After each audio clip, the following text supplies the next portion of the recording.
거기 부동산 투자 위험의 유형이라고 되어 있죠. 예, 그 부분하고 위험에 대한 것을 여러분과 같이 수업을 하도록 하겠습니다. 일단요, 52페이지에 보면 부동산 투자 위험의 유형에서 제일 먼저 뭐가 나오면 사업상 위험이 나오죠. 사업상 위험은요, 세 종류의 위험이 있어요. 시장 위험이 있고요, 운영 위험이 있고요, 위치적 위험이 있어요. 이게 다 사업상 위험이에요. 그러니까 시장 위험은 사업상 위험에 해당한다. OX5라는 거예요.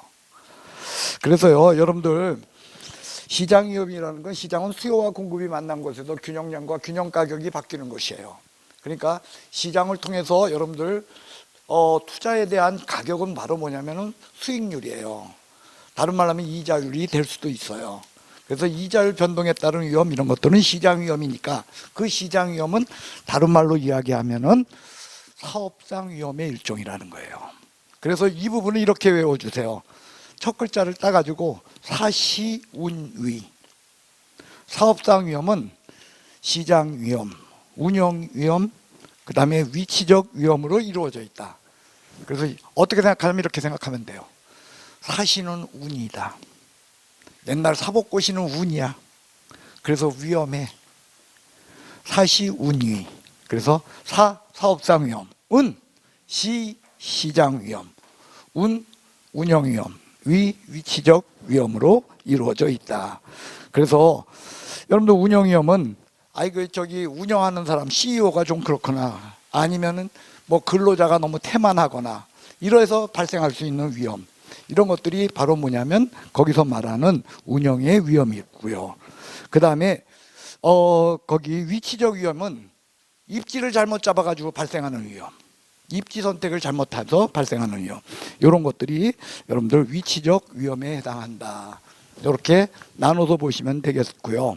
그 다음에 두 번째 금융적 위험, 시험에 잘 나오니까 꼭 기억하자 그랬어요. 어디서?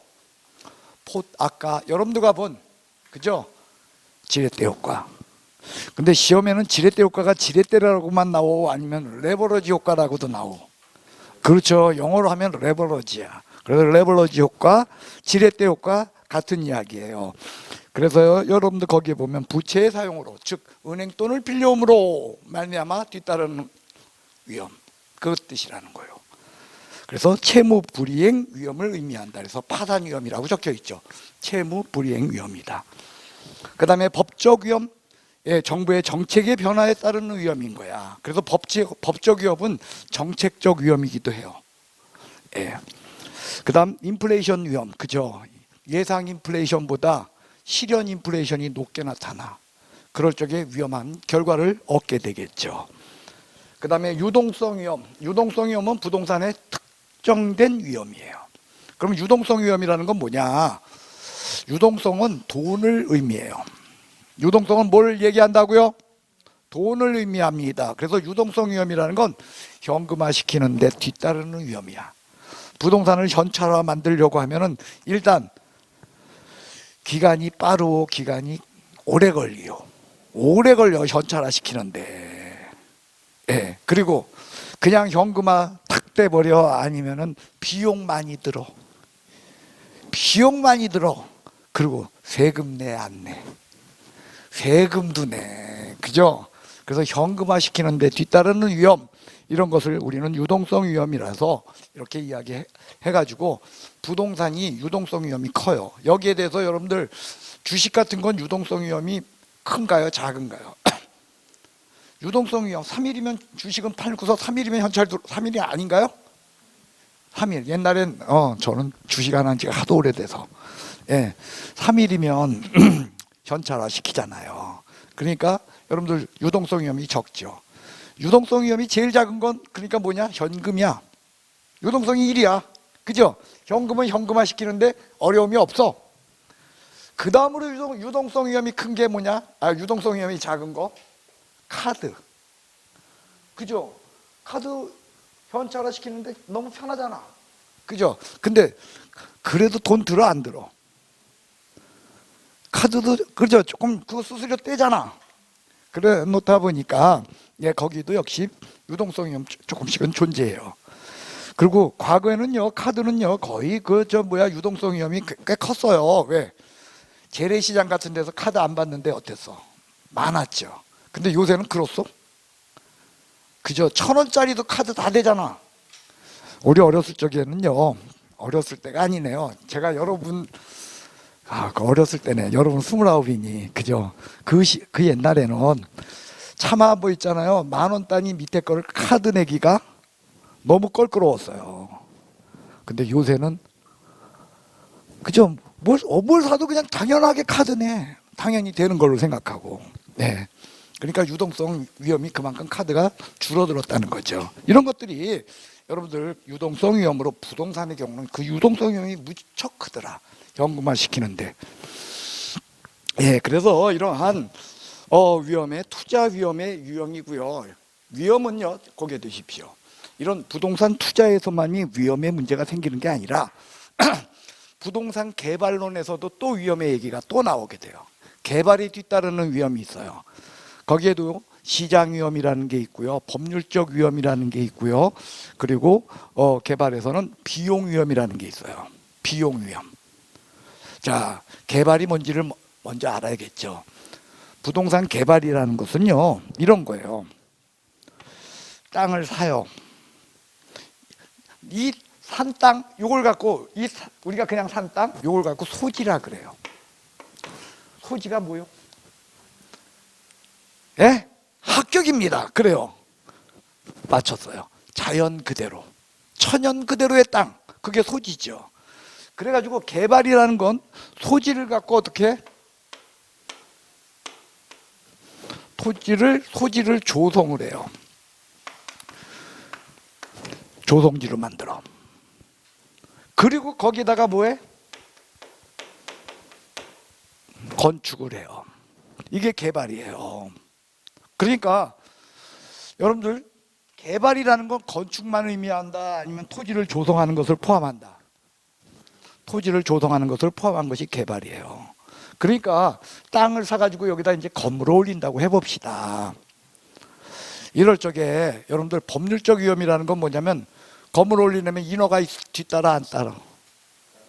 그렇죠. 그래서 지역지구제의 제한을 받아야 안 받아요? 지역지구제의 제한을 받아요. 인허가 제도라든지 지역지구제 제도, 그 다음에 여기 조성하게 되면은요, 여러분들 여기에는 형질 변경이라는 문제가 생기잖아요. 그래서 형질 변경의 문제에 뒤따르고 하는 이런 여러 가지 법률적인 제한을 받아. 그런 것을 법률적 위험이라 그래요. 개발에 따른 위험. 우리는 개발 위험이야 지금 투자 위험 보고 있어.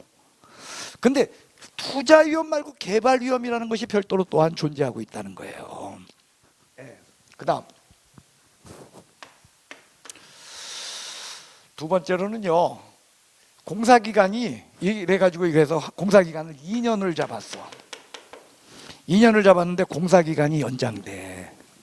2년이 3년 되고 3년이 4년 되고 와서 공기가 연장됨에 따라서 비용이 어떻게 될까요? 비용이 증가하게 된다는 거요. 이게 비용 위험이에요. 여러분들 실제로 공사할 때 있어서 자재비가 많이 드는 거예요. 인건비가 많이 드는 거예요.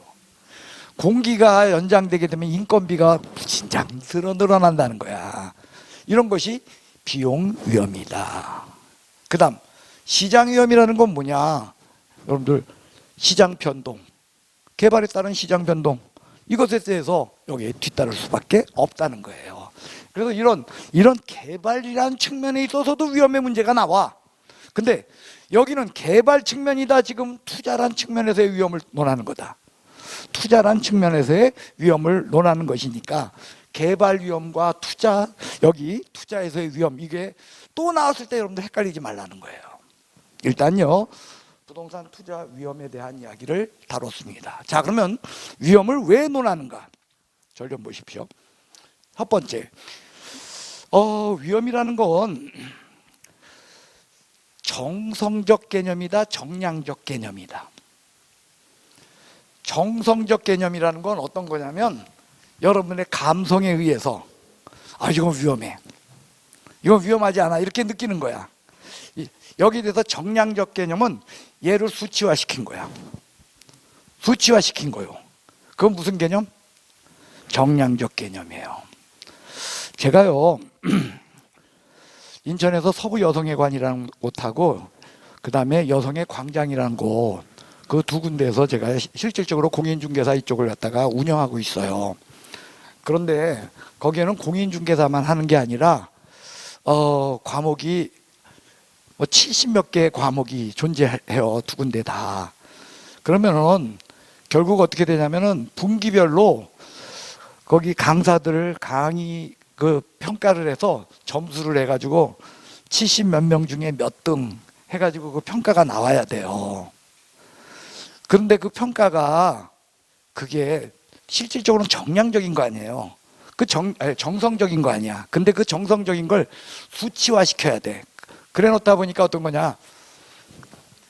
수업이 10시부터면은요, 10시 전에 이게 도장이 찍혀야 돼, 가서. 출근 도장이. 근데 그게 시간이 늦어지면은 늦어진 것만큼 어떻게 점수가? 감점. 그 다음에 수강생이 몇 명이 있어? 근데 수강생 출석부에 수강 출석률이 몇 프로가 안 되게 되면 또 어떻게 돼? 감점. 그렇게 하면 감점. 그 다음에 설문조사를 해요. 설문조사를 해가지고서 강의 평가에 대해서 안 좋으면 또 어떻게? 감점. 해서 총체적으로다가 점수를 이렇게 해서 먹여가지고 누구는 1등 누구는 2등 해서 점수가 나오는 거예요. 이런 것을 무슨 평가? 수치화시켜서 하는 걸 정량평가예요. 위험은 그 자체로 보면 정성적 개념이야.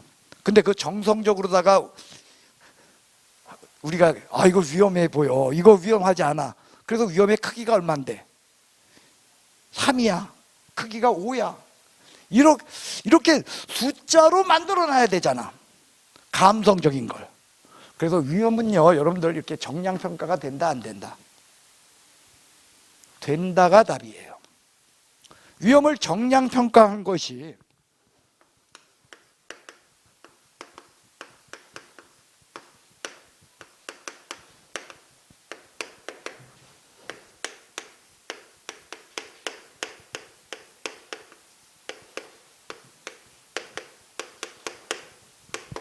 표준 편차 또는 분산이라고 해요. 뭐라고 한다고요? 표준 편차 또는 분산. 그래서 표준 편차와 분산은요, 수학적으로 계산이 돼요. 여러분들 통계 배웠잖아.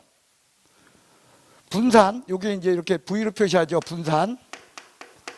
분산은 어떤 거냐면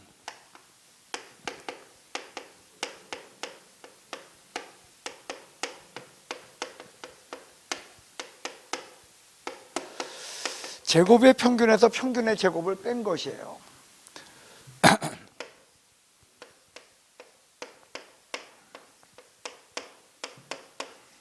뭐 이런 개념으로 이제 분산이 표시가 돼요. 그러니까 결론적으로 결과를 놓으면 저게 분산이에요. 여기에 대해서 편차, 우리가 이제 표준 편차라고 이야기하는 이 편차는요, 분산을 루트 씌우는 값이에요. 그러니까 결국 뭐냐면 분산이나 편차나 다 편차가 크면 분산도 크고 분산이 크면 편차도 크게 나오겠죠. 예, 위험은요, 여러분들 이렇게 정량화 시킬 수 있다라는 거예요. 문제는 지금부터 하는 얘기를 좀 들어주세요. 자, 여러분한테 분산을 구하라는 시험 문제가 33년 동안 시험 문제가 나오는 동안에 분산을 구하라는 문제가 한 20, 30년 전에 한 번 딱 나온 적이 있어. 20몇 년 전에. 그러니까 분산을 구하라는 문제는 시험에 나온다 안 나온다? 안 나온다는 거야. 그러니까 그건 걱정하지 마. 근데 그 20몇 년 전에 분산 한 번 나온 것 때문에 여러분들이 이제 모의고사 보다 뭐 어쩌다가 분산 구하는 거 시험에 나와 안 나와? 아이, 그게 나와. 그러면 그거 맞춰야 돼? 아니면은 틀려도 돼? 왜? 시험에 나오는 거야 안 나오는 거야? 아니, 무슨 계산을 이런 걸 해. 여러분들이 뭐 저기도 아니고 수학자도 아니고. 그러나 상대적 분산의 크기를 여러분들이 구할 수는 있어야 돼요. 누가 분산이 큰지 누가 작은지는 보고서 알아야 돼요. 자, 아까요 제가 여러분들 우리 기대 수익률은 평균입니다 그랬죠. 보통 기대 수익률을 구하는 시험 문제는 되게 계산 문제로 많이 나와요. 기대 수익률은요, 여러분들 이런 식이에요. 자, 상황에 따라 불황일 수도 있고요. 그 다음에 보통일 수도 있고, 그 다음에 호황일 수도 있는데, 불황일 확률은 25%고요. 보통일 확률은 50%이고요. 호황일 확률은 25%라고 해봅시다. 이때 불황일 때는 수익률이 A라는 사업의 수익률은 불황일 적에는 어떻게 되냐면은 4%. 보통일 때는 수익률이 8%. 그리고 호황이라서 수익이 좋을 때, 호황일 때는 수익률이 12%예요. B라는 사업은요, 수익률이 불황일 적에는 2%, 보통일 땐 8%, 호황일 적에는 14%의 수익이 생겨요. 자, 이럴 적에요, A와 B를 갖다가 평균이라는 건 뭐냐면은 저기를 구하는 거예요. 기대 수익률. 구할 적엔 그냥 이렇게 하는 거야. 가로 곱하기 세로 하면 돼. 그래서 더하면 돼. 이게 그 뜻이에요. 원래 평균은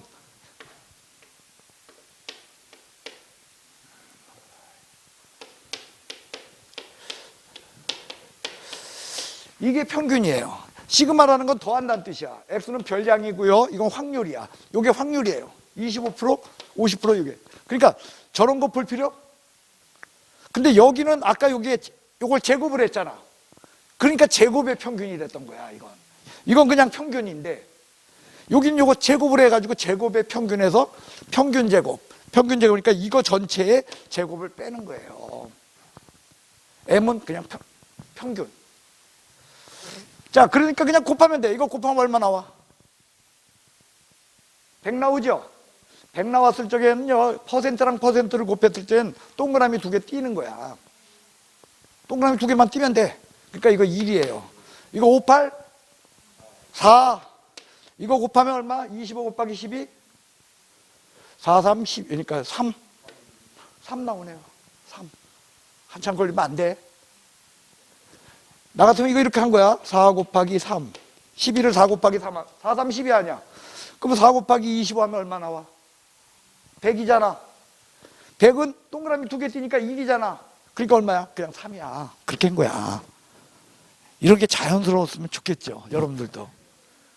근데 여러분들한테는 아주 적절한 되게 좋은 게 있잖아. 계산기 두들기면 다 나와.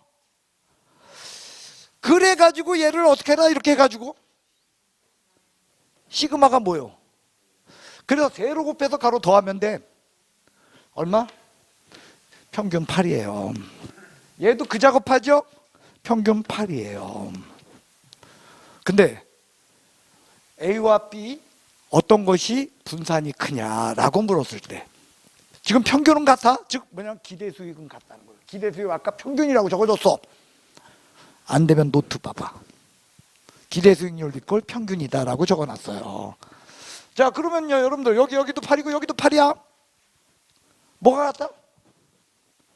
기대 수익이 같다는 거예요. 그럼 누가 분산이 크냐? A가 커? B가 커? 예? 정답입니다. B가 커요. 왜? 자, 다른 거 논하는 거 아니에요. 다른 거 논할 필요 없어요. 분산은 어떻게 분산이 무슨 뜻이요? 많이 벌어질수록 위험하다는 뜻이야. 평균에서 많이 벌어질수록 여기는 얼마 벌어졌어? 4씩 벌어졌죠. 얘는 얼마씩 벌어졌어? 여러분들 들쑥날쑥한 게 위험한 거야? 아니면 고른 게 위험한 거야? 그겁니다. 들쑥날쑥한 게 위험해. 여기는 6씩 벌어져 있어. 여기는 얼마씩? 4씩. 그러니까 분산은 누가 크다? B가 큰 거야. 그 얘기는 같은 수익률일망정 A보다 B 사업이 더 어떤 사업이다? 위험한 사업이다 라고 우리가 위험을 통계적 측면에서 정량화시킬 수 있다. 근데 위험을 이처럼 정량화시키는 그것을 우리는 뭐라고 한다? 표준 편차 또는 분산이라는 용어를 쓰고, 내가 분산을 구할 필요는 없어요. 하지만 상대적으로 누가 분산이 큰지는 보고서도 알 수 있어야 돼요. 다시요, 여러분들 모의고사를 봤습니다.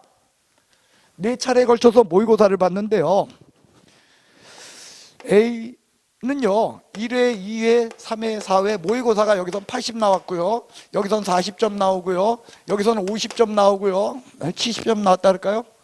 70점 나오고 여기는 50점 나와가지고 얘는 평균이 60점인 친구예요. B라는 친구는요, 첫 번째 모의고사 65점 나왔어요. 두 번째 모의고사 60점 나왔어요. 세 번째 모의고사 55점 나왔어요. 네 번째 모의고사 60점 나와가지고 평균이 60점이에요. A와 B는요, 둘 다 평균 60점이에요. 둘 다 합격할 수 있어. 그런데 원장님이 볼 적에 A와 B 중에서 누구 점수가 더 안정적으로 보일까? 어떻게 알아? 들쑥날쑥하면 어떠다? 위험하다는 거예요. 들쑥날쑥하면 위험해요. 그게 뭐다? 그게 분산의 개념인 거예요. 들쑥날쑥. 됐습니까? 그러니까 여러분들 여기 보면 아이고 여기는 기껏해야 5 왔다 갔다 했는데, 얘는 시험이 쉬우면 어떻고? 잘 나오고, 시험이 어려우면 거의 꽈락 수준이고, 얘는 그냥 골라 점수가. 그거 보여주고 있다는 거죠. 분산은요, 이런 위험을 측정하는 정량화시키는 단위이다. 됐습니까? 그러면 이 얘기를 왜 하냐? 여러분들한테 위험의 처리라고 하는 중요한 것을 시험에 아주 잘 나와요. 100% 나오진 않아. 근데 0.7, 한 70% 확률이야. 그것을 이야기하기 위해서 먼저 이 부분을 다룹니다.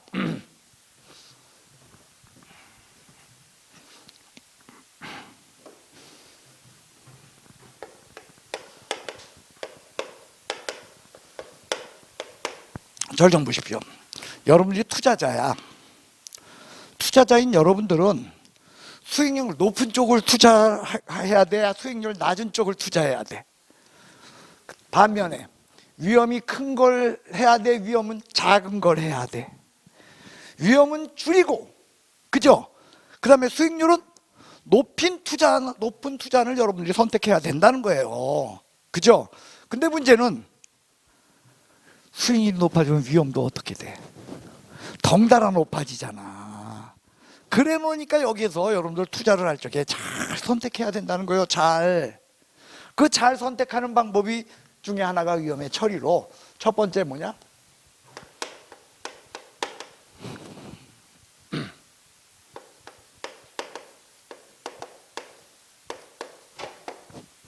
위험의 제거예요. 자, 위험의 제거는 위험한 건 아예 투자 안 해. 위험한 건 투자 안 해. 자, 그러면 여러분들한테 묻습니다. 위험한 것을 투자 안 한다는 것은 투자를 안 한다는 뜻일까요? 아니면은 투자를 한다라는 뜻일까요? 투자를 하는 겁니다. 위험의 제거라고 하는 여기에서는요, 위험한 건 투자 안 한다는 건 위험이 없는 것만 투자하는 거야. 그럼 위험이 없는 게 어떤 거냐? 무위험률. 아까 요구 수익률 우리가 수업했잖아요. 요구 수익률, 무위험률 플러스 위험 할증률 플러스 인플레이션율 해서 위험이 없는 건 뭐냐? 무위험률만 있는 거야. 그럼 무위험률만 있는 게 뭐냐? 국공채야. 국공채. 그러니까 국채나 공채만 투자하는 거예요. 심지어 여러분들 은행에다가 예금하는 걸 위험하지 않아. 그것도 작은 값이지만 위험률이 존재해요. 왜? 은행이 도산할지 어떻게 알아? 그죠? 은행 도산 안 해? IMF 때 잔뜩 했어. 네. 저는 부모님이 저기 분이요, 북한 분이요. 그래가지고 북한 사람들이 그 당시에 만들었던 은행이 동화은행이야. 그 동화은행 기급 이북 오도민들 그래가지고선 그 사라에서 샀거든. 그거 다 날렸어. 예. 자, 무슨 말이냐면 위험의 제거라고 하는 것은 위험한 건 투자 안 한다. 즉 국공채만 투자한다는 것으로 한마디로 위험의 제거는 정상적 투자 방법일까요? 아닐까요? 정상적 투자 방법이라고 말할 수는 없지. 국공채만 투자하는 사람이 어디 있어? 심지어 예금이라도 해야지. 그죠? 두 번째,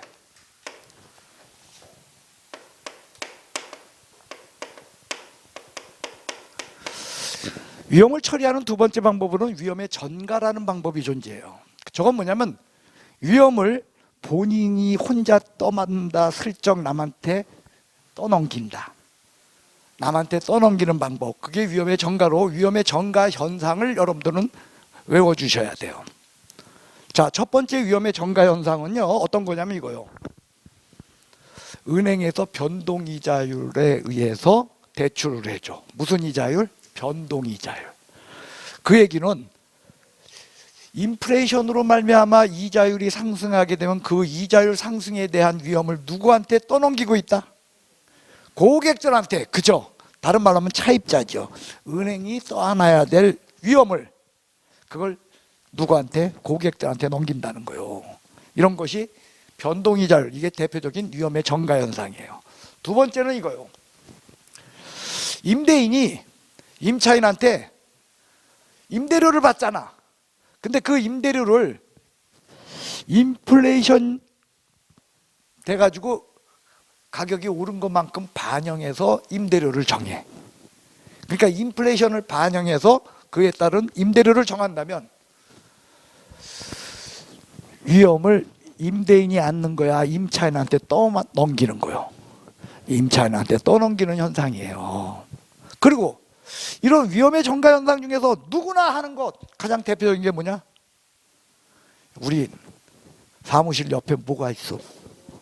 그렇죠. 보험이 위험을 남한테 떠넘기는 가장 대표적인 현상이죠. 위험의 전가. 그래서 위험의 전가하면 요 세 가지는 꼭 기억해 주세요. 인플레이션을 반영한 뭐다? 임대료. 그 다음 변동이자율. 그 다음 뭐요? 변동금리 한 거요. 세 번째로 보험. 이게 위험의 전가예요.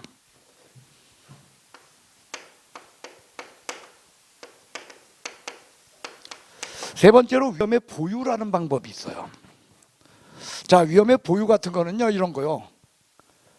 여러분들이 대표적인 게 뭐냐면 예비비라는 거 우리 알죠? 예비비, 그거는 급작스러운 일이 생기면 그 예비비 어떻게 하는 거야? 그걸 쓰는 거죠. 그리고 아파트 같은 데서 관리비 낼 적에 거기에 보면 여러분들 충당금이라는 거 있죠.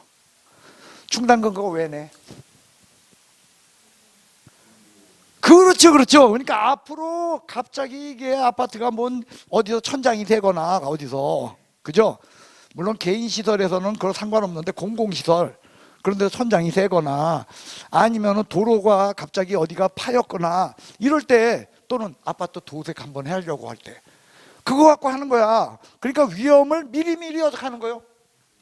돈을 모아서 준비해 놓는 거야. 그게 위험의 보유예요. 됐어요?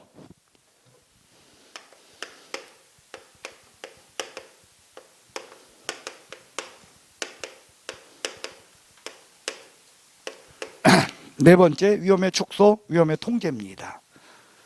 실제로는요, 여러분들 이 4번 이게 제일 중요한 거야. 이것 때문에 여태 떠든 거예요. 이것 때문에. 자, 위험의 축소, 위험의 통제는요,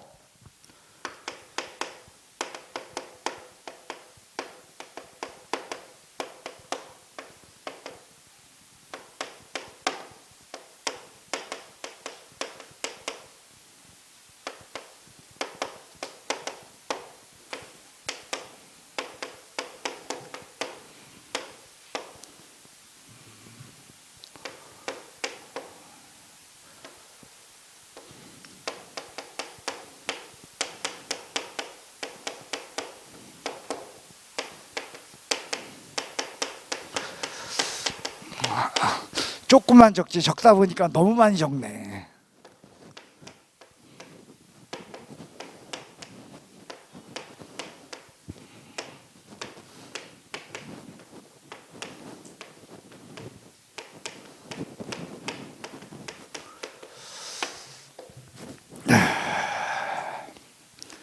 자, 이런 것들이 위험을 축소시키는 그런 방법이 되겠습니다. 일단요. 자, 1번과 2번은 같이 한번 설명할게요. 절 좀 보십시오. 아까요. 여기를 뚫어지게 보시오. 뭐가 커야 투자를 하오? 예? 이럴 적에 투자가 선택된다. 그죠? 뒤에 게 기가 커야 투자가 선택돼. 됐어요? 그런데요. 보수적 예측은 어떡하냐? 기대 수익률은요, 아까 우리가 어떻게 구하는 거냐면요, 이렇게 구한다 그랬어요. A라는 뭐 쓰고서 제가 이렇게 써요. 확률이 불황일 확률은 25%였다. 그 다음에 보통일 확률은 50%다. 그 다음에 호황일 확률 25%다. 그리고 이때는 4%다. 이때는 8%다. 이때는 여기 6% 잡았나요? 여기 8% 잡았네요. 여기 뭐 12%다 해가지고 이거 이렇게 계산해 가지고서 그래서 평균 8%다 해서 기대 수익률 구하였죠. 그런데 이 기대 수익률 이렇게 나오는 것을 보수적 예측은 어떤 거냐면, 남들은 시장에서는 이렇게 보수적으로 예측하는 건데, 좀 보십시오. 가능한 한 불황을 어떻게 이 사람은 스스로 이걸 높게 잡는 거야. 그리고 이쪽을 가능한 한 낮춰서 잡아. 그렇게 하게 되면 결국 뭐가 기가 크게 나오겠어? 작게 나오겠어? 보수적 예측은 기를 작게 보는 거예요. 기가 뭐요? 기대 수익을 작게 본다. 그게 보수적 예측이야. 그럼에도 불구하고 기대 수익을 있는 대로 낮춰가지고 작게 잡았음에도 불구하고 요구 수익률보다 커. 그럼 그 사업 할만한 사업이야? 할만하지 못한 사업이야? 할만한 사업이라는 거야, 그 사업. 이게 보수적 예측이에요. 여기에 대해서 위험 할증률법은요, 아까 요구 수익률은 어떻게 나왔냐면 무위험률 플러스 위험률 플러스 인플레이션율이었죠. 근데 이거하고 이거는 시장에도 결정되지만 이건 사람마다 다르다 그랬잖아. 그런데 나는 보면은 사람이 얼쩔쩔해가지고 나는 너무 공격적이야. 그래가지고 너무 실패를 많이 해. 그래서 내가 이번 투자안에 대해서는 나 스스로를 자제해서 위험을 가능한 한 크게 보겠다. 위험을 내가 생각하는 것보다 어떻게 보겠다? 높게 위험을 할증하겠다는 거예요. 내가 생각하는 것보다 위험을 크게 보겠다는 거야. 위험이 크게 보면 요구 수익률이 어떻게 돼? 얘를 크게 보는 거야. 그럼에도 불구하고 그 사업이 이걸 크게 잡았음에도 불구하고 기대 수익이 요구 수익률보다 크다면 할만해, 할만하지 않아? 할만한 사업이라는 거예요. 그게 위험 할증률법으로 정리합시다. 얘는 요를 크게, 그거요. 자, 고개 드십시오. 기를 작게 보는 것은 무슨 법? 보수적 예측 방법. 요를 크게 보는 걸 위험 할증률법이다. 이렇게 여러분들 기억하시면 돼요. 문제는 세상에서 가장 어려운 게 뭐냐? 7개, 8개를 외우는 게 어렵지 않고 2개를 외우는 게 그렇게 어려워. 외우면 거꾸로 외워. 시험에는 어떻게 나오냐? 이렇게 나와요. 보수적 예측 방법이란 기대 수익률을 가능한 한 크게 보는 방법이다. OX.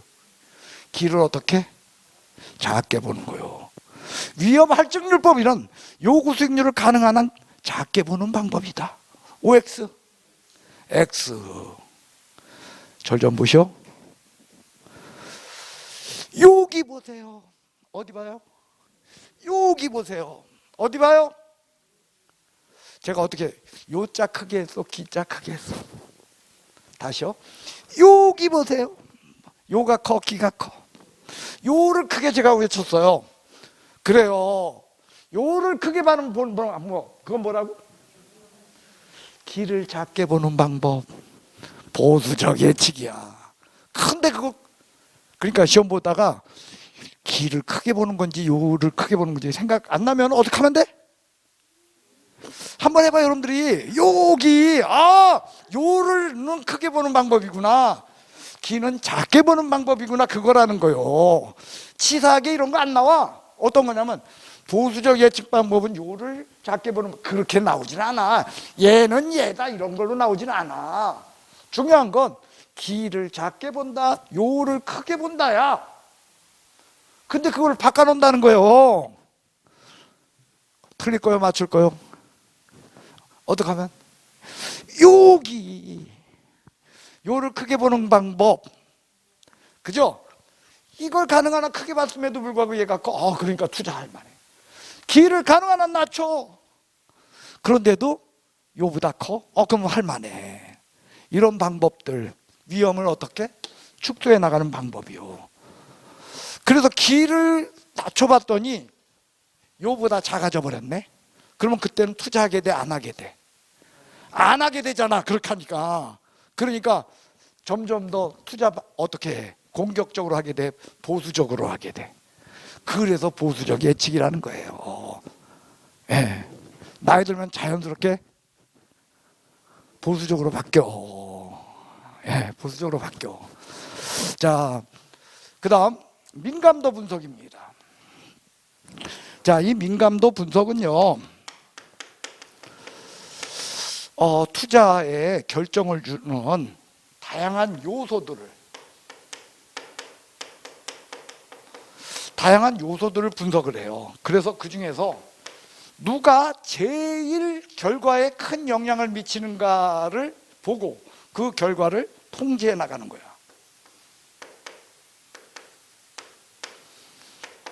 제일 영향을 미치는가, 그걸 보는 거예요.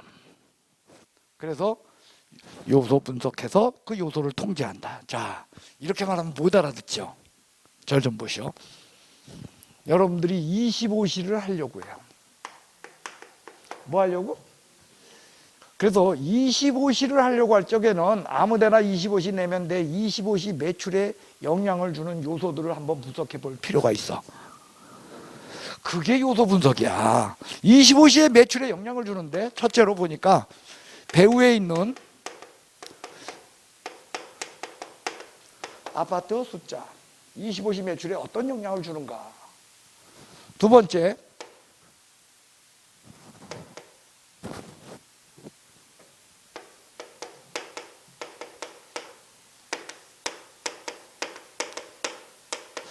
주변 사람들의 소득 수준이 25시에 매출에 어떤 영향을 주는가. 세 번째,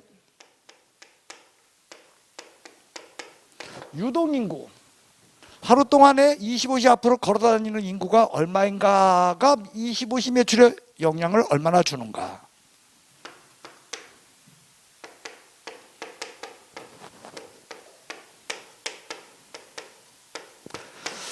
버스 정류장으로부터 거리가 얼마나 떨어졌는가에 따라 25시 매출에 어떤 영향을 주는가. 그 외에도 25시 매출에 영향을 줄 수 있는 다양한 요소들이 있죠. 이 다양한 요소들을 갖고 분석을 했더니 결국 뭐니 해도 25시 매출에 영향을 가장 강력하게 주는 게 뭐냐면 이거였어. 배우 아파트 수였어. 그러면 여러분들이 25시를 만들려면 가능한 한 어디로 들어가야 돼? 단지 내 상가로 들어가야 되겠죠. 그죠? 그러면 손해볼 아니면 망할 확률을 어떻다?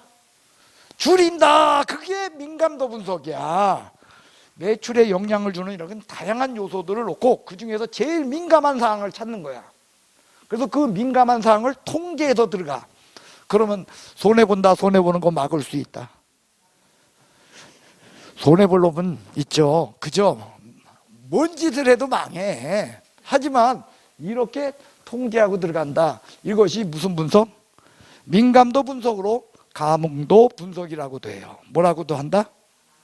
근데 시험에는 이런 것을 흡수율 분석이다라고 시험에 내. 흡수율 분석이 아니야. 흡수율 분석하고 민감도 분석은 달라요. 흡수율 분석은 뒤에 개발론에서 따로 나와요. 어디서 나와요? 예, 그래서 여러분들 거기에 보면 위험의 관리 방법의 4번에 뭐가 적혀 있어? 53페이지에요. 양괄호 4번에 양괄호 2번. 거기 뭐가 적혀 있어? 예?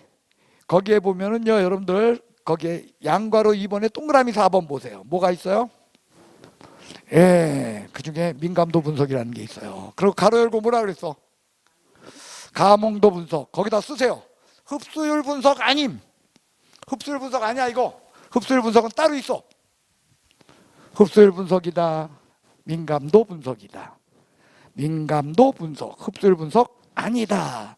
그 사실 기억해 주시길 바랍니다. 그 다음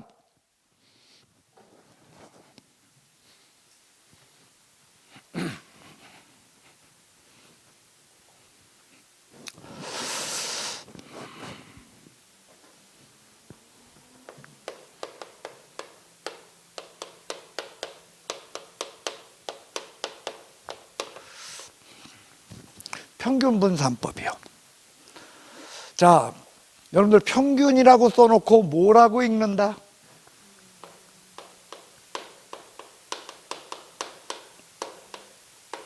기대 수익률로 읽는다. 분산이라고 써놓고 뭐로 읽는다? 위험이라고 읽는다. 아까요, 여러분들 기대 수익률 특정 부동산, 특정 투자 안에서 예상되는 수익률이다라고 이야기했어요. 그죠? 그러면서 거기에다가 예상 수익률이다, 내부 수익률이다, 그리고 평균값이다라고 썼어요. 기대 수익률은 평균이야. 그러니까 평균 분산법이라는 건 평균은 기대 수익률이고 분산은 위험이라는 거예요. 됐어요? 그럼 평균 분산법은 뭐냐? 이겁니다.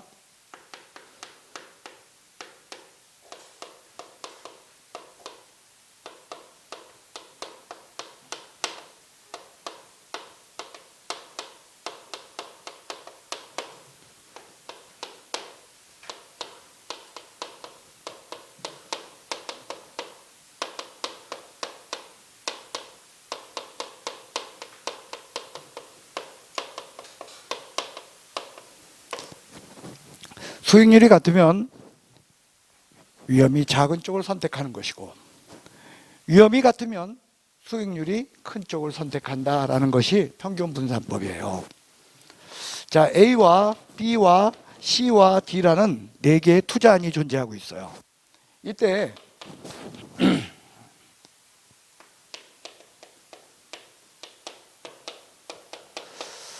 A는 평균이 10이고요. 분산이 5였고요. B는 평균이 10이고요. 분산이 7이었고요. C는 평균이 15이고요. 분산이 5였고요.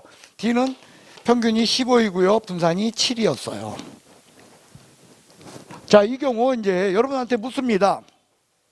여러분 같으면 A와 B 중에 누구 선택할래요?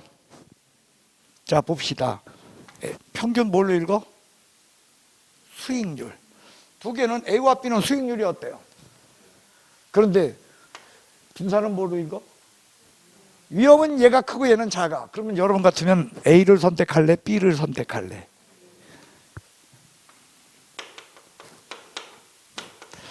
여러분들 단일 투자안, 한 개의 투자안을 놓고서 우리가 선택 여부를 결정할 때는, 그러니까 부동산이 하나 있어.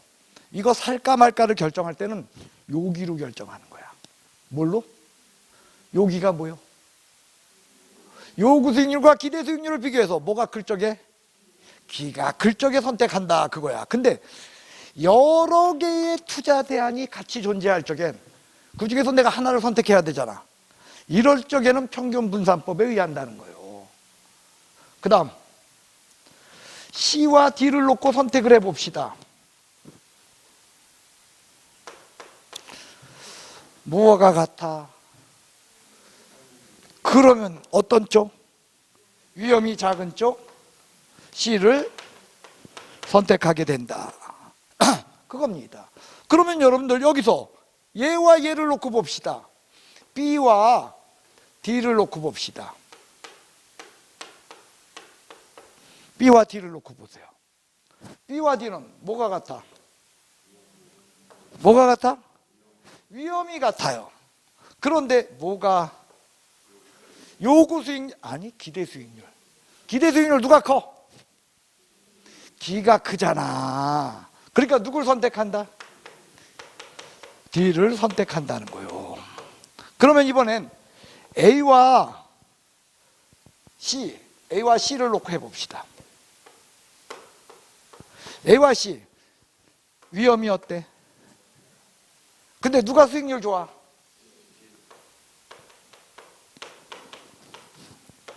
이렇게 된다는 거예요. 이게 무슨 법? 평균 분산법인데 여기서 여러분한테 묻습니다. 일단요, 여기서 뭐와 뭐를 보냐면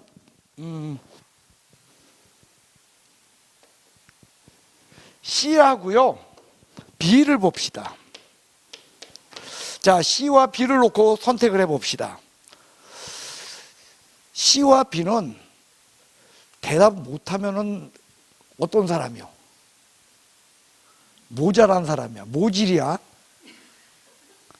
자, C와 B를 보면은요, 평균만 봐도 평균만 봐봐. 누가 좋아? 그 다음, 위험을 봐도 누가 좋아? 무조건 어떤 것도 뭐가 좋아? 그러니까 C와 B는 선택 불가능한 거예요. 무조건 C가 선택되는 거예요. 무조건 C 선택이야. 실제로는요, C는요, 여러분들 얘랑 선택하든 C는 무조건 우위에 있어요. 보세요. C가 들어갔을 때 C는 여러분들 D와 했을 적에도 C 선택이고 A와 했을 적에도 C 선택이고 B와 했을 적에도 C 선택이야. 한마디로 말해서 C는 여기에서 뭐다? 평균 분산 지배하는 거예요. 지배 원리에 의해서 C는 A와 B와 D를 지배하고 있어요. 그러니까 이 네 가지 투자한 중에서 여러분들은 뭘 투자해야 된다? 당연히 C를 투자해야 되는 거예요. C가 최고야, 여기선. 굳이 논할 필요도 없는 거예요. 이걸 C와 B를 놓고서 선택 못하는 사람은 정말 바보라니까. 내가 환장하겠어. 아니, 평균 봐도 얘가 좋고 분산 봐도 얘가 좋고 당연히 C인데 같지 않은데? 왜냐면 요거니까. 같으면 할 줄 알아. 같으면. 근데 둘 다 다르면 못해. 참, 내가 정말. 여러분들 틀릴 거요, 맞출 거요. 그런데요, 여러분들 B와 A와 D를 볼까요? 자, A하고 D를 보세요. 평균 보면 누가 좋아? 평균 보면 누가 좋아? D가 좋아요. 수익률 좋으니까. 근데 위험을 보면 누가 좋아? A. 그러면 A를 선택해? D를 선택해? 그래요. 자, 여러분들 평균 분산법은요, 모든 투자 대안에 대해서 선택 가능한 점을 가르쳐 주지는 않습니다 라는 것이 특징으로서요, 평균 분산법은 두 개의 투자안 중에서 보십시오. 하나가 몽땅이 다 작아. 그리고 나머지 하나가 몽땅이 다 커. 15 다 작아. 15, 7 다 커. 이럴 적에는 선택 불가능해요. 평균 분산법은요, 여러분들 무조건 각각 대안에 대해서 선택 가능하게 해준다, 선택 불가능한 것이 있을 수도 있다. 그게 평균 분산법의 특징이에요. 됐어요? 그래서 이 부분, A와 D를 놓고 선택이 불가능한 이 부분을 갖다가 이야기해 주기 위해서 놓은 것이 변이계수법이에요. 그럼 변이계수법은 뭐냐?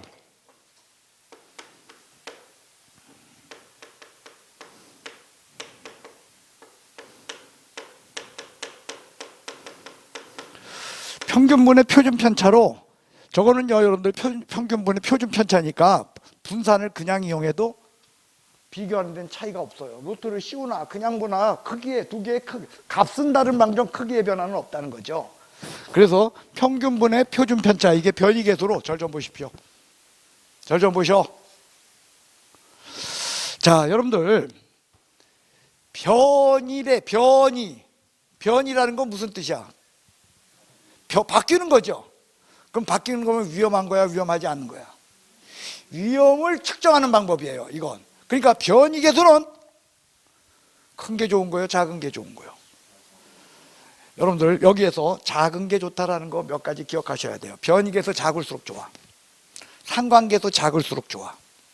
투자론에서 변이계수, 상관계수, 계수자 들어갔을 적엔 큰 거 좋아, 작은 거 좋아? 그래요. 여기서 변이계수 문제가 나와요. 변이계수는요, 작은 것을 선택하는 것이 좋은 방법이라는 거예요. 그러면요, 여러분들 A의 변이계수는요 10분의 5죠. 이거분의 이거 굳이 루트 씌우지 말고 하자고 그냥. 그러면 얼마 나와? 근데 D를 보세요. 15분의 7이죠. 15분의 7은 0.5보다 커 작아? 15의 반이 얼마야? 그러니까 15분의 7.5는 0.5보다 커. 이거는 15분의 7이 아니야. 0.5보다.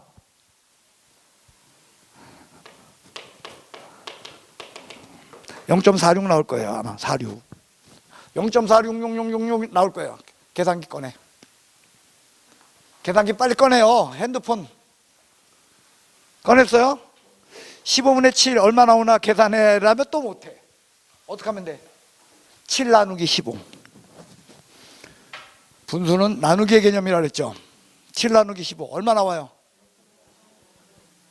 그래요. A와 D는요 평균 분산법에 의해서 선택이 불가능하지만 A와 D는 변이계수법에 의해서 선택이 가능할 수 있다는 거예요. 그래서 변이계수법에 의할 적에는 여러분 A와 D 중에 누구를 선택한다? D를 선택한다는 거죠. 큰 거 선택해야 돼? 작은 거 선택해야 돼? 무조건 작아야 돼? 왜? 변이라고 하는 것은 바뀐다. 바뀐다라는 건 위험이야. 아까 여러분들하고 분산 설명하면서 이야기했어요. 그래서 작은 쪽을 선호해야 돼요.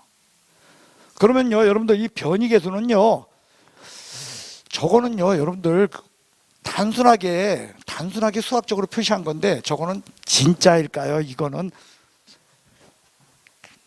아닐까? 이건 아니에요. 변이계수법을 우리가 쓸 수는 없어요. 그냥 여러분들이 활용 정도 하고 시험 문제용이야. 근데 여러분이 투자를 함에 있어서 변이계수가 작은 쪽을 반드시 선택하는 게 올바른 선택 방법이다. 아니야. 절대로 그렇지는 않아요. 변이계수는 뭐의 문제다? 단순화시켜서 그냥 모델로서 보여주는 거예요. 이 말이 자 여러분들 절 좀 보시오. 행복을 정량화할 수 있나요? 행복 정량하고 있잖아. 행복지수라는 거 있잖아. 그죠? 뭐 WTO 온 거예요. 그래서 행복지수 해서 행복지수 어느 나라는 높고 어느 나라는 낮고 하잖아. 그러면 행복지수를 제가 한번 만들어 볼까요? 정량화시켜서 행복지수를 만들어 보겠습니다.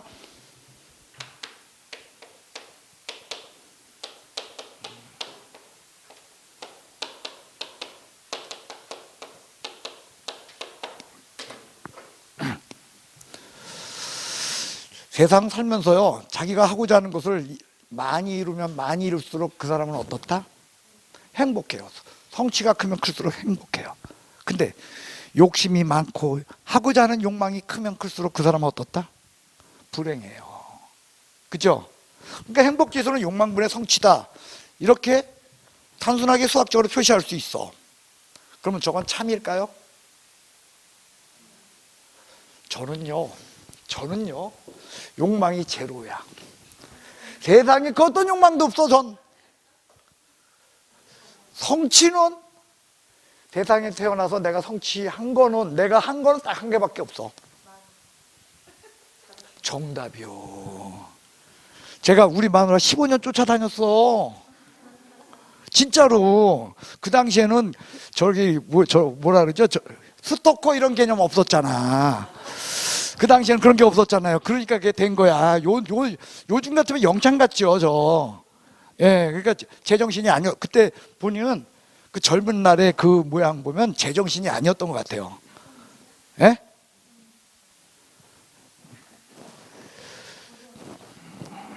제가 우리 와이프 있잖아요. 고3 때 제가 과외했어. 저는 대학교 그때 2학년. 대학교 2학년 때 고3 때 과외하고 우리 마누라 고등학교 졸업 그러니까 수능 볼 때 그 수능 보고 나올 때부터 쫓아다녔던 것 같아요. 예. 우리 마누라는 나 싫다고 맨날 도망갔고 그러니까 오죽하면 15년 쫓아다녔겠어. 진짜로 일방적이었지. 그러니까 그랬는데 그러니까 그게 지금 가지면 진짜야. 그건 범죄자야. 내가 봐도. 그랬어요. 딱 그거 하나밖에 이런 게 없어. 그러면은요, 여러분들, 저는 0분의 1이니까 여러분들 무조건 0분의 1이면 행복이 이게 얼마 나오냐면 이게 무한대야. 무한히 저는 행복하냐? 난 세상에서 내가 제일 불행한 것 같아. 나 행복하지 않아, 절대로. 그래요. 이게 행복지수 결코 이게 아니라는 거예요. 그냥 뭐냐, 대충 평균적으로 보여줄 뿐인데, 그러니까 여러분들 변이계수라는 것은 그게 정확한 값이 아니라 뭐냐, 변이계수는 여러분들 이거야. 적어도 평균 분산법에 의해서 선택 불가능한 것도 A와 D와 같이, 그죠? 변이계수법에 의해서는 선택 가능할 수, 그게 답이라는 거예요. 변이계수는요, 그걸 보여주고 있어요. 그래서 변이계수가 클수록, 변이계수가 작을수록 어떤 선택이 올바른 선택이다? 작은 것을 선택하는 것이 올바르다라는 것을 보여주는 게 변이계수라는 거예요. 여기까지 됐습니까? 그거예요. 그게 변이계수입니다. 그 다음, 포트폴리오와 효율적 전선에 대한 거 다루는데요. 지금 해야 될까요? 쉬었다 해야 될까요? 예, 별 수 없네요. 여러분들, 아유, 감사해요. 수업에 너무 집중해 주셔서 시간 가는 줄도 몰랐나 봐. 예, 잠깐 쉬도록 하겠습니다.